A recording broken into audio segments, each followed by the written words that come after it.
afternoon. I am Alice Kim and I am here speaking about a long historical event facing our world. I can't finish my food. I'm too full. Or it's okay. No one knows we were throwing this leftover food. Have you ever thought or talked in this ways? Let's think about this differently. Imagine you're living in Africa. You can feel the warm, dazzling sunlight hitting you up. There are golden giraffes walking gorgeously. However, you can see a massive dark figure speeding towards you. Its name is starvation. According to the FAO, Food and Agriculture Organization, 28 million people in Africa are suffering from starvation, including some other countries and other continents. So, why does the half of the world starve? Many of you might think starvation is similar to hungry, which you usually feel. However, starvation is different. It is defined as suffering or death caused by lack of food. Then, what causes starvation to harm 821 million people around the world? The reasons are separated in two main groups. Hunger caused by economic issues and social issues. Economic hunger is caused by economic crises such as natural disaster, pandemic like the situation happening now, and different kinds of wars and conflicts that destroy the hometowns and infrastructure. This lady lost of people's essential supplies, mostly food.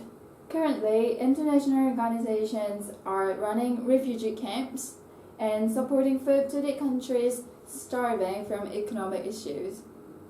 Some examples of countries that I am going to tell you about are Somalia and Syria. Somalia is having a severe desertification, making hard for Somalis to farm due to the lack of water and healthy soil. On the other hand, Syria is on their inner war for 9 years. This terrifying war lacks the financial and physical access to food. Let's now consider about social hunger. Simply, social hunger is starvation caused by delaying food over the long period of time. For instance, poverty, loss of infrastructure, capitalism, and national terrorism. You might heard me mentioning loss of infrastructure several times, also in the economic hunger. However, loss of infrastructure and social hunger is a bit different. It means that the country or the region is lacking of food and water due to the financial problems that in that place, or the place is undeveloped. Solutions for social hunger are getting help from international organizations or lowering the price of the food in the grain market, where different countries store and purchase their harvest. In Niger, 48.9% of people are suffering from poverty. Among them, 42% of children under 5 years old are chronic malnutrition, which is a disease that slowly harms their body. Have you ever heard of concentration camp? This is a jail where people who oppose to North Korea's government are sent. According to the survivor's interview, she described the camp, which it is hard to get out unless you escape or you're dead. The problem of this is that people in that camp are treated inhumanly, that they can't have proper food. Now, you should be wondering, what's wrong with the solutions? Have a think. Lots of international organizations and people are working on to solve starvation. But why isn't this solved? Let's go back to the solutions mentioned before in economic and social hunger.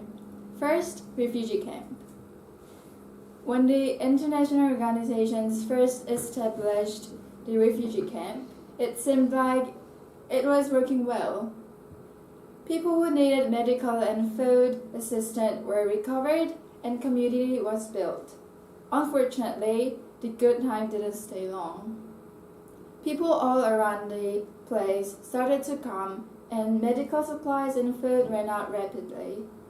They had no choice but to choose the people who looked hopeful to be recovered. People whom they thought impossible to recover were not allowed to go in and get help. Second, food supply from international organizations. As I mentioned before, these organizations are sponsored by developed countries. Then why don't they just use all the money to buy food? Well, it is possible, but the problem is that there are millions of people to help and there is limited amount of food to buy in the grain market. Plus, the cost is not that cheap because of people with power wants their profit. As they don't care at all about the countries somewhere that they would never visit, people with power and wealth will control the grain market that would mostly benefit them.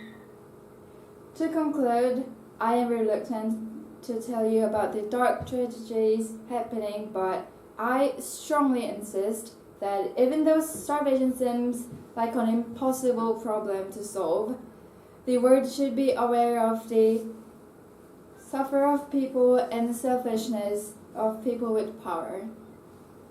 Also, there are lots of organizations such as Red Cross or UNICEF which you can give help. Signing a petition, encouraging continued support, or even a little donation to the fund are a step towards to solving the starvation problem. Thank you.